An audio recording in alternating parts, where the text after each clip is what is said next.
Kia ora koutou, welcome to Te Whare o Te Manatū Taonga. Today we are back, well, Simon is back. This is my first time doing a live Q&A, but we're back to talk about ngā pūninga toia ahurea me ngā kaupapa, which is the cultural installations and events funding that was announced last week. Yeah, we're going to give people a few minutes. Yes, Just a few minutes together. But where are we? Where are we? We are at Pukeahu National War Memorial Park in Te Whanganui-a-Tara, Wellington. So if you're from Wellington, I'm sure you would have checked this out. If you're not from Wellington, make sure you check it out. Yeah, it's beautiful. It's a beautiful day down here today as well. And there was an exhibition that was just opened quite recently, wasn't there? Yes, not an exhibition, an installation. Yes, there was an installation. The new Pacific Islands Memorial, Te Reo Hotanui o Te Moana Nui a Kiwa.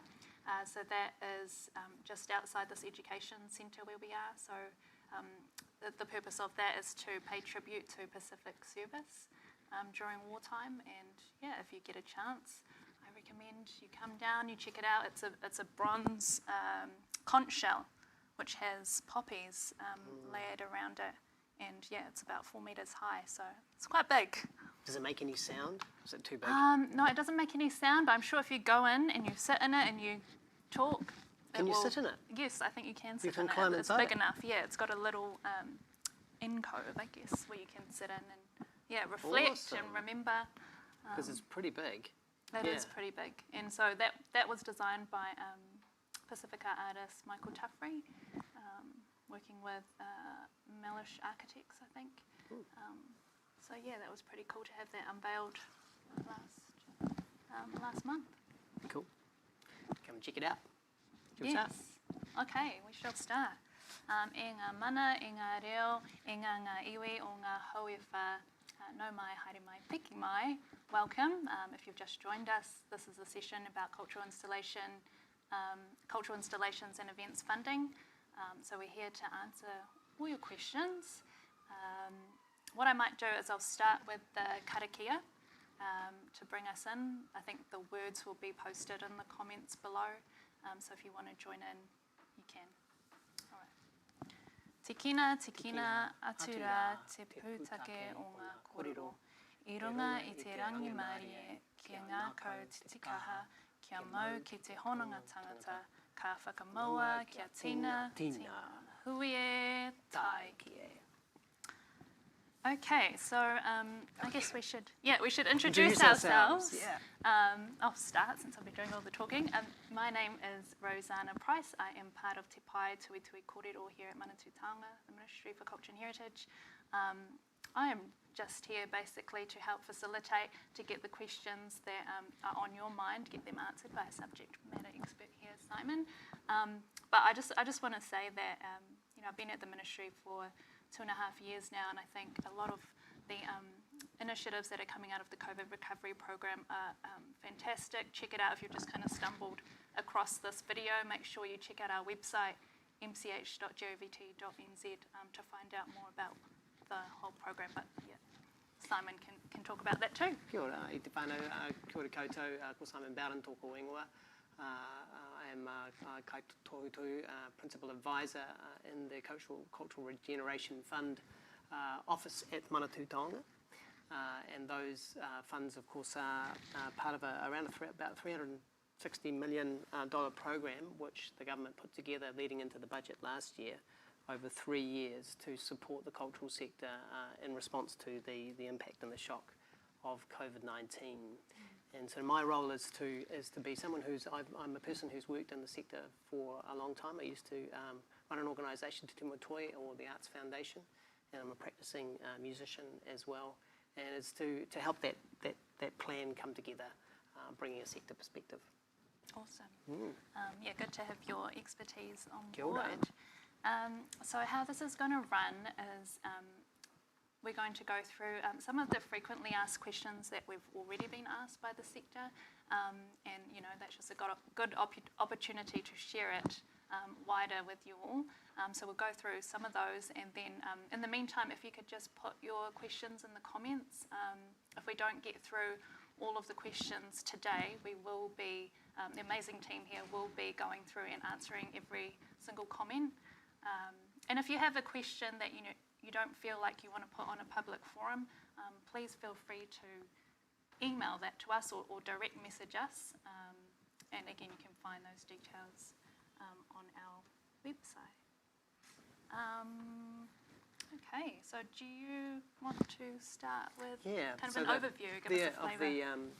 The Cultural Regeneration Fund. So of that $360 million that's being distributed, much of it is being distributed by agencies associated with the ministry, like Creative New Zealand, New Zealand On Air, New Zealand Music Commission, Film Commission, etc. But $150 million of it is being distributed through contestable funds directly by the ministry. And it's broken into three areas, and again, information about these funds is up on the ministry's website. The first one is capability, and the idea of that program is to support individual practitioners and organisations in the sector to be able to improve their capability in the face of what's happening and the changes that are happening to all of us via the COVID-19 time. So to improve their ability for resilience and sustainability, using the tools that are out there and available to upskill, to be able to survive and hopefully thrive through these changing times.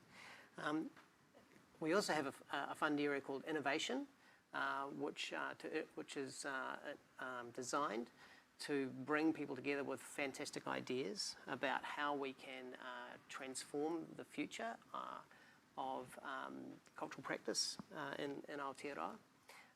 And that program is being done by a series of events. We're heading right around Aotearoa, and information about where those events are and the locations and when they open is all up on our website as well. There's $60 million available in that one. But what we're talking about today is one of 5 streams of what's called the CARE program. And the CARE program, which is $70 million over 3 years in total, has got a couple of purposes.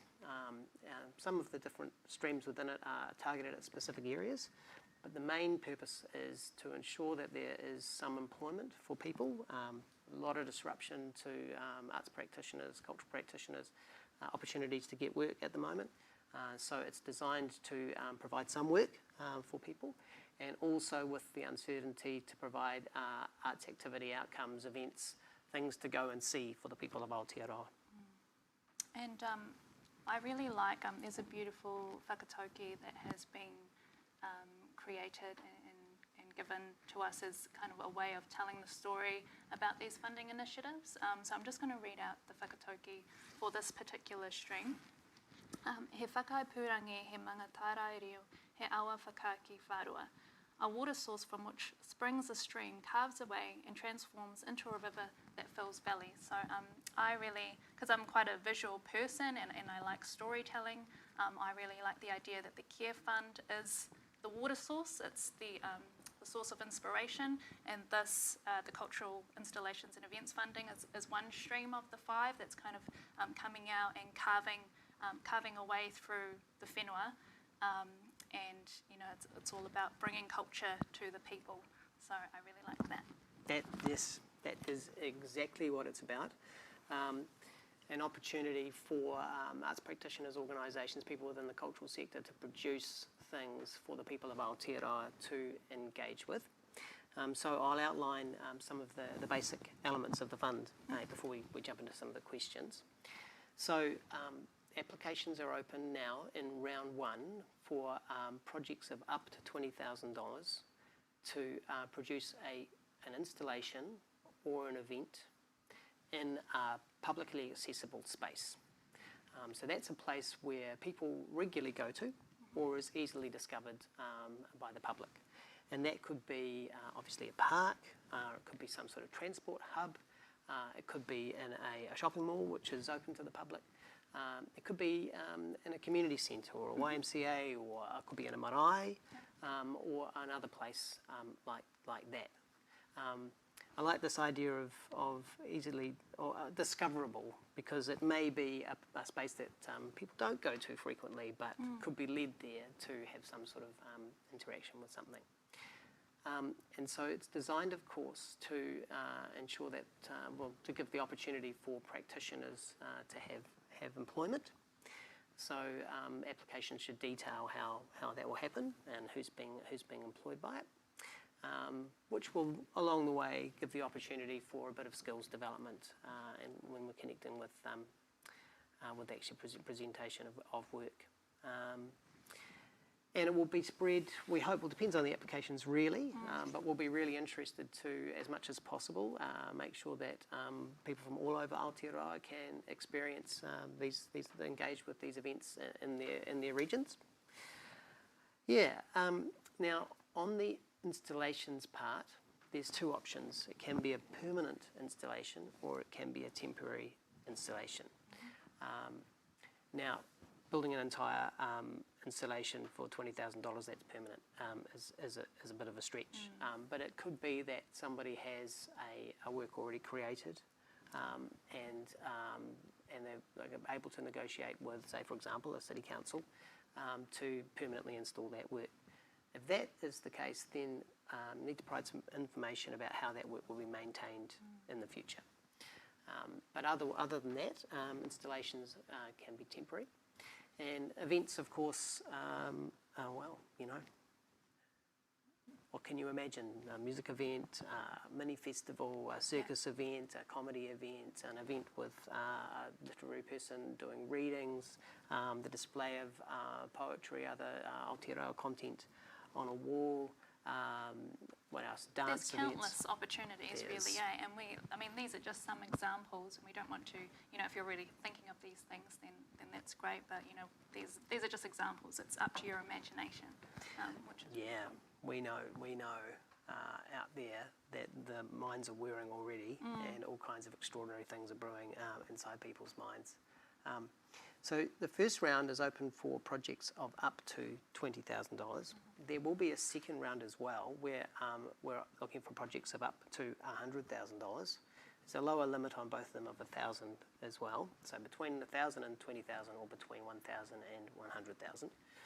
If you can apply in both rounds, but if you are successful in the first round, then you won't be eligible in the second round. And that's just quite simply and quite practically because part of this fund is about, as much as we can, giving people the opportunity to be in paid work as practitioners. Yep. And if you were successful in the first round, then we're going to probably support a different group of people in the second one. Yeah. Yeah. Spreading that around the different organisations Yeah. and people in the sector. But if your project, your vision is beyond the budget of $20,000, then you might like to wait until the second round. Cool. Yeah. Okay. Thanks for that. I think we should get into some of the FAQs first. So, Simon, what are the eligibility requirements? Okay, cool. So the first thing is that you need to be a cultural sector practitioner, a collective or an organisation from Aotearoa. For the cultural sector, what are we talking about? We're talking about arts, culture or heritage activities that are presented in any medium. And you must be someone who has some experience and has spent some time working in those sectors. When you fill out your application form, you have to give a few short words just about your experience as a practitioner.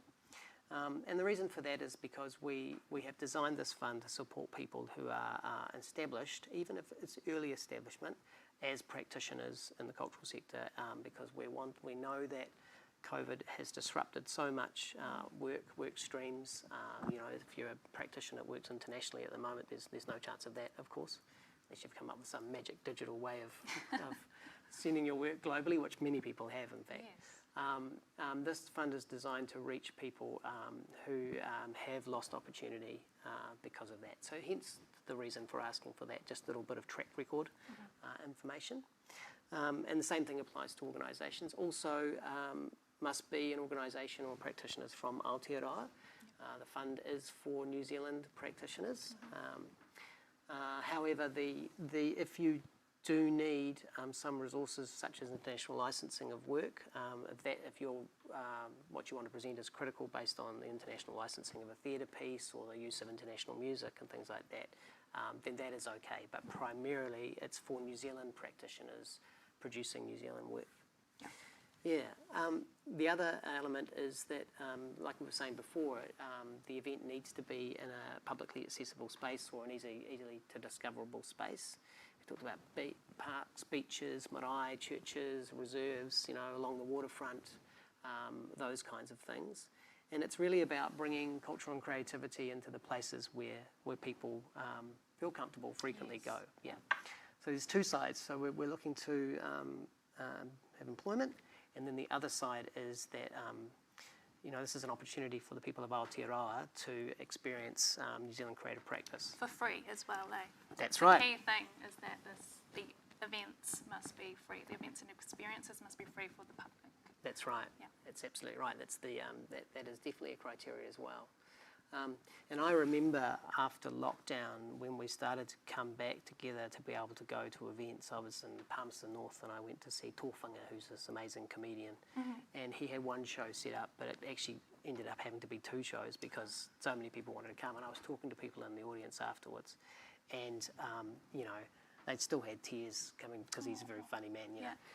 But it was also very, very emotional to actually be able to be together as people, considering the remarkable thing that this team of 5 million has done. But aroha nui to our friends all around the world who, having a bit of a tough time of it. But just this being able to be together.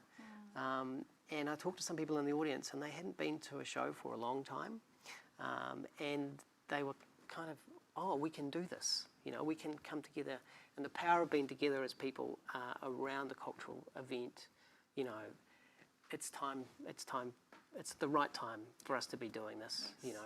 So that's part of the reason that the events need to be free, and they need to be in public accessible places. The other element is that because this event is about employment, then you need to be able to demonstrate that you're paying fair market rates to practitioners. Now, Creative New Zealand has a little bit of guidance about this on their website, where they say you shouldn't be paying anything less than $25 an hour for engaging somebody. But what you pay someone should reflect your best judgment, and maybe if you're not quite sure, just ask around of what you think a fair market rate should be for engaging somebody. And that's all of the people that are participating in your activity, from the person that's producing the event right through to an artist that's a part of the event, the technical supply people, etc., etc. On the odd occasion, it might feel appropriate to you to have volunteers, like, for example, somebody might like to be marshalling or something like that. Or it might be that your event is associated with an organisation that has access to a volunteer base that are there for some sort of purpose. So those things are okay, but when it comes to practitioners, this fund is to support people so they've got some employment during these challenging times. So it must be evidence of your best assessment of what fair market rates are, and just let us know that people will be being paid. Yeah. Cool. What's the next question? This one is about prioritisation.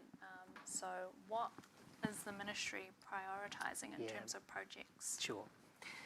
So really the fund is going to have a mix of projects from all kinds of disciplines and support in areas and things like that. So please apply regardless of whether you're directly associated with these priorities or not. But we are interested in projects that are led by Māori or Pacifica cultural sector organisations and practitioners. We're also interested, and everybody should be taking note of this and thinking about how they can do this, projects that provide access for people with disabilities. And we're also interested in whether or not there's an opportunity associated with the project for skills such as mentoring or creating more employment in the regions. So we're interested in the regions as well. We do say it's from the big cities to the smallest towns, and I'm sure that there'll be applications from all of those places for us to be able to consider to work out. Now, if you're wanting to produce something in a Māori, Pacifica, or in fact any cultural kind of expression, then we want to check that your organisation or the group that's got together is what we call Māori-led or Pacifica-led, or led by people from within the community that you're wanting to present from. And that means that your organisation or your group, let's say for example it's from a Māori perspective, has kaupapa Māori principles and has Māori in the leadership team. So that's what we mean by led by those particular areas. Yeah. Okay. The next question I think you have semi-answered in About the the beginning. runs. Yes, One but and do you two, want to yeah. just reiterate? Yeah, because the next question was about can you apply in both rounds, and so that's what I did say that before. So you can apply in both rounds, but if you are successful in the first round, then you won't be eligible for the second round. That's how that's working. Great. And the next question is, what do I need to do before I can apply?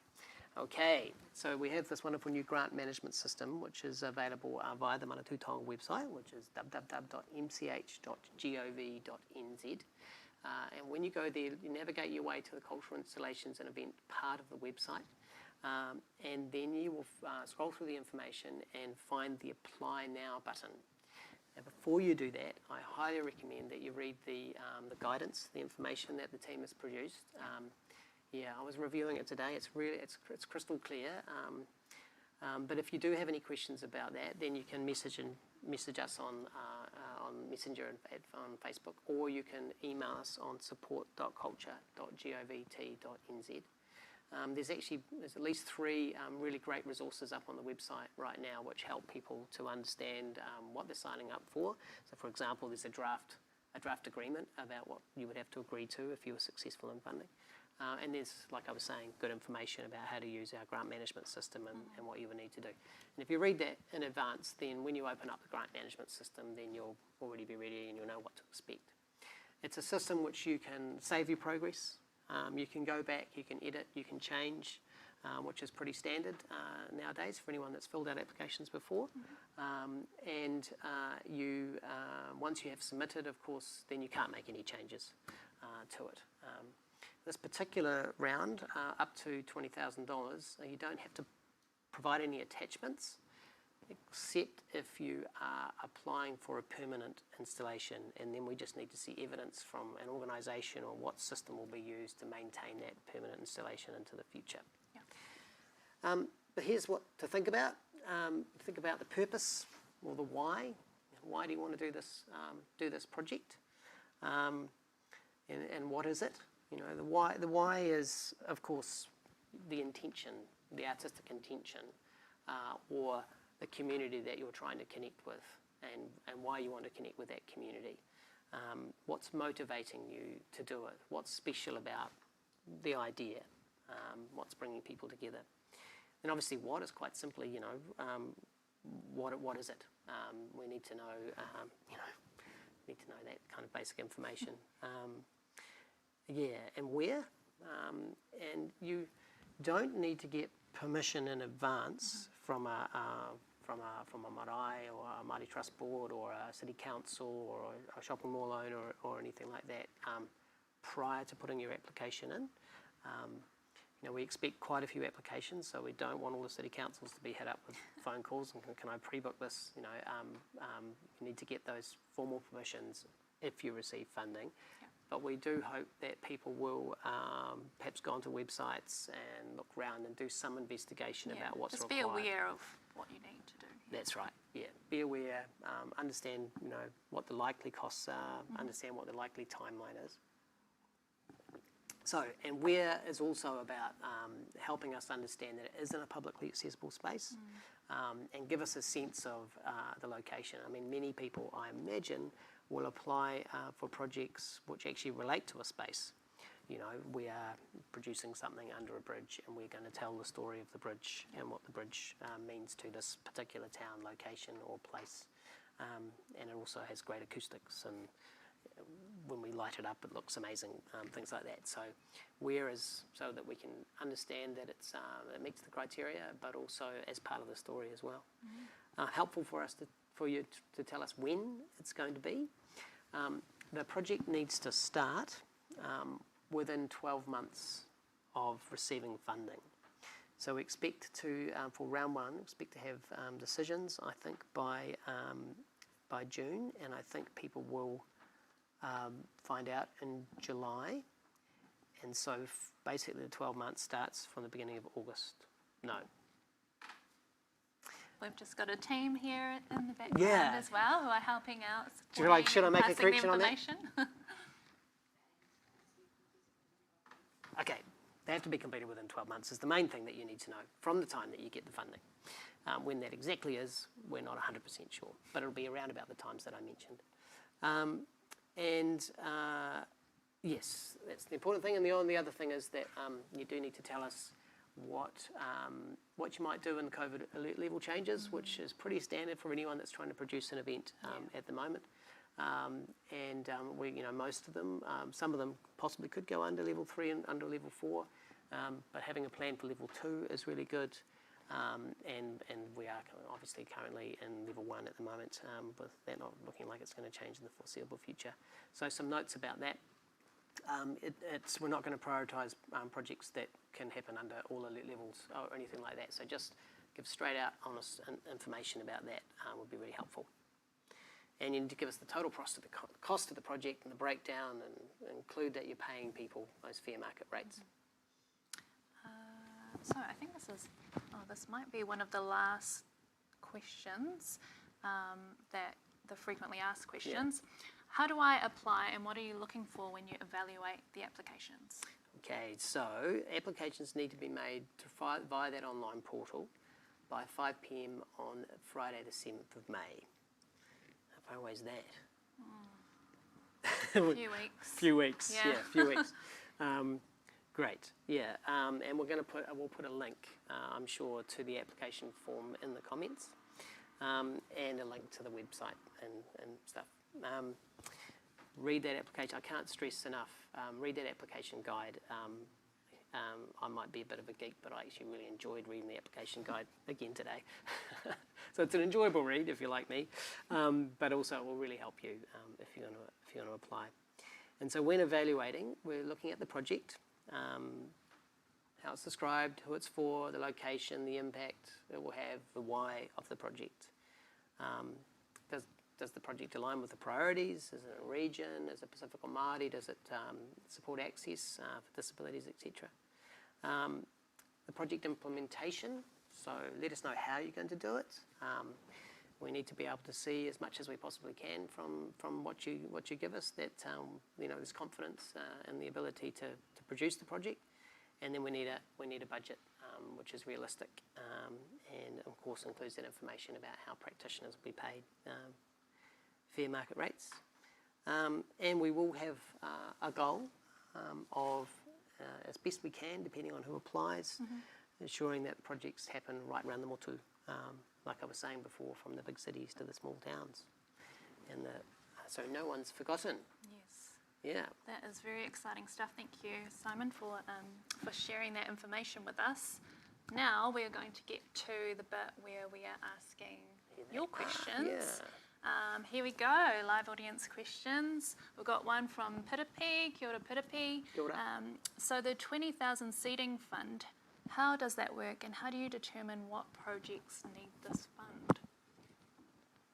Okay, so it's not seeding funding, and well, you can think about seed funding in lots of different ways, can't you? But the way I would think about seed funding is seed funding to develop something, which you might then go and get a second lot of funding to produce. In this particular event, the $20,000 round one is to produce something. So it's, development can be part of the application if you need to spend time to develop, but there has to be an actual tangible physical outcome. So an activity in a park or a space or a marae or something like that, something that people can engage with. Could be a digital component to it, but this is something that we want people to stumble across or be invited to experience. And when I say a physical component, it could be audio only. You may not actually see anything, you may only hear something. But it's not seed funding to develop an idea, or seed funding to prepare something to apply to something else. Yeah. I think that would apply to any secondary funding source as well. We want to be able to see that an activity is being produced for the people of Aotearoa. Okay, and we've got a second question from Piripi as well. Yep. How many different projects can we seek funding for? Good question. I like that question. That is a good question. Yeah, it's a great question because we had quite a few conversations about this. So you can only put one application, we'll only fund one application from you. I think you can only put one, I recommend you only put one application in. But within that application, you can have multiple expressions of an idea or even multiple ideas. So for example, you might have a series of events that are happening on Sundays or on Saturdays over a month. And it might be like a community festival in a local park. In the application form, there's literally a little table that you can fill out where you can say, we're going to do a series of events. The first one is featuring musicians, the second one is featuring theatre practitioners, the third one is featuring a kaupapa Māori series of performances. And then in the application form, you can say this date, this activity, this date, this activity. But it's one application, and all of that in round one is limited to a total budget of $20,000. Yeah. So you can't apply for 4 instances of Separate, something, yeah. $20,000 each. So the maximum amount per application, $20,000, but there can be multiple things happening within that. You might have the same thing that travels to multiple locations. You might have something, a temporary sculpture that you are travelling around the country and it's popping up in different locations to surprise people, or you may have some marketing strategy to bring people to that activity. In that case, you would say, here's my one activity, but here are the locations that I intend to go to. Now, these are all intents, of course, because we know that things change. You will have done your best to find out the venues available without actually booking a venue, and things will change, dates will change. We understand that. So in the application form, let us know what your intent is, where you want to be, and the kinds of times that you want to be there. Yeah. So there's some flexibility when looking at these applications. We've got a question from Sunny. Tēnā korua. Tēnā koe, Sunny. Is the funding allocated as per region or based on fundamentals of the project? Yeah. Let's see. So we are using the prioritisations that are in the that I've talked about earlier as something, first of all, to understand what communities and what people are being reached by the project, and then we are looking as best we can, depending on the applications that come in, how we can ensure as best we can that people right across Aotearoa will experience the events. We haven't come up with a specific amount of money per event. Per location, region. Yeah. And so it is really based on the fundamentals of the project, as you put here, and whether or not it has hit some of those priorities that we've been talking about. Next question is from Vanessa. Kia ora, Vanessa.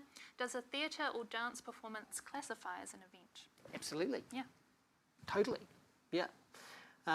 We are looking for arts, cultural installations or events that have arts, cultural and heritage focus. And they can be presented in any medium. So you could present your dance or theatre work inside a digital framework, an interactive framework. It could be a live framework. In all aspects of theatre. I mean, theatre it's a huge, wide word. It could be a devised piece. It could be a development of some characters that go out into an environment and engage with people randomly and develop the story during the day, which could be documented digitally and shared on screens in public space, or it could just be live interaction, or it could be a musical. That someone's written somewhere else in the world that a group wants to put on in a public space here in Aotearoa. And dance is the same. I mean, there's so many different forms of dance. Could be ballet, could be contemporary, could be kapahaka, could be anything. It's up to you, your imagination. Very exciting. Bring it on. Question from Katrina. Kia ora koutou, kia ora. Can this fund be applied to by local government? Also, can it pay for buses to bring people to events? So transport side of things. So you can't apply if you're in local or central government. Those agencies are ineligible to apply for this. I think if you're a council-controlled organisation, then it is possible for you to apply. And you can apply for funding to cover all costs associated with the event. And you can check the application guide for more information on that. Yeah, I think we're going to put a link to the application guide if we haven't already put it in the comments. We've got a question from Kirsten. Right. Can you also receive co-funding for the installation from other government funds or lotteries? Yes, you can certainly apply to other. So yes, you can make the money work a bit harder, if you like, by getting funding from a secondary source. And I would say that there'd be opportunity to put that into the funding application. The only thing is that you can't get funding from two sources for the same thing. Okay. Everybody out in the cultural sector would be familiar with the phrase double dipping. Yeah, so can't apply for the same thing twice. So if your project is already funded through whatever means, city council funding or whatever, then no, you can't get funding from Manatū Tonga to also fund that same thing. Yeah. Okay. Sorry, if the total cost is more than the funding that we give you, then I think people understand, don't they? You can. You just can't. If you have funding for the same thing at the same time, you'll end up with a surplus of money. Yes. Yeah. I think the double dipping thing, explains it. Yeah, I think they is. get it. Yeah. Kia ora to Jenna Lee. Could it be several interconnected spaces? Does the applicant need to be a legal entity? Okay. All right. Jenna Lee, I wonder if this is Jenna Lee from Wakatoki. If it is, kia ora, Jenna Lee. So as long as the location's non-traditional and publicly accessible, the rest is up to your imagination. So yes, of course, they could be interconnected spaces. Now, what do we mean by non-traditional? There's quite a lot of detail on this and on the website, and you should check this out. So if your venue is established to produce cultural stuff, if there's a theatre or whether a gallery, then those venues aren't eligible for this fund. But organisations that run and present heritage works, visual arts, other things inside those venues are encouraged to apply for this fund and take some of that taonga, whatever's appropriate, ideas, stories, works out into public spaces. Take it outside, which is a wonderful way of promoting what happens also inside the venues. Yes, and what was the other part? Does your legal entity? No, so it's very wide. So it's open to cultural sector organisations, which would have some sort of legal status, but also collectives as well, and individuals.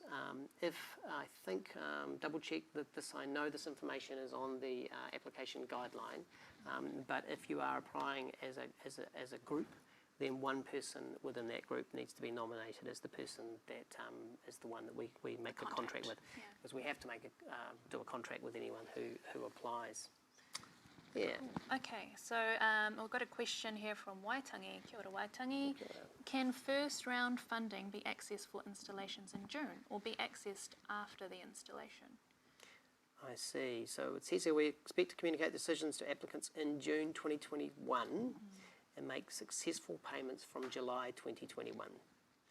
So this means the earliest you should start implementing your project is July 2021, with the opening of your project likely to be in August 2021 at the earliest. So don't make any commitments until after those dates. That's really important. We don't want anyone to be caught out. Certainly, we do expect quite high demand for this application for these funds. So do be careful about what commitments you make. And this is the last question for today for this session from Vanessa. If you apply for this fund, are you still eligible to get additional funding for other MCH grants for the same project or Creative New Zealand funds? Okay, so I think you should go and check all of the eligibility criteria for any Creative New Zealand fund that you're applying for, or any other Manatū Tonga fund that you might be applying for. But receiving funding from cultural installations and events funding doesn't impact your eligibility to apply to other initiatives within the cultural sector Regeneration Fund. As long as you meet the criteria for those, for those initiatives. So if you end up in the innovation program or the capability program or one of the other parts of the care program, you will be able to apply for this. In fact, it is designed so that it is possible that some people may end up being involved in all of those funds. But as I was saying before, you can't apply for the same thing twice. No double dipping. Okay. Yeah. Well, thank you so much for all of your questions. I think that's a wrap. Thank you so much, Simon, for sharing all that information with us, and the team here for helping support with getting those questions through to us.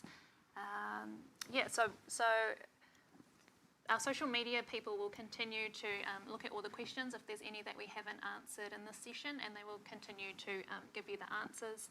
Again, please, if you have a question that you quite a nitty-gritty question, please contact us, direct message us, email us, check out our website, check out the application guide, and I think we will end there. Do you have any kind of closing comments, Simon, that you want to impart? Only that I just cannot wait to see what people apply for, and more, I can't wait to see what people experience. You know, this notion that the people of Aotearoa can come together to share this pretty remarkable time. And be together to support each other as well. There's a lot of uncertainty out there as well. Via cultural installations and events. Yep. What a great thing for the country. I know, I'm looking forward to it as well. Okay, so I'll do our closing karakia, and I think the words are also in the comments as well if you want to join in. Unuhia, atura te pūtake o ngā kōrero. Kia wātea te hinengaro, kia ngākau titikaha tonu. Kia mautonu ki te hononga tangata, whakairia e rongo kia paitara a whare. Ka whakamaua kia tina, Tina. huie, taike. Kia ora whānau.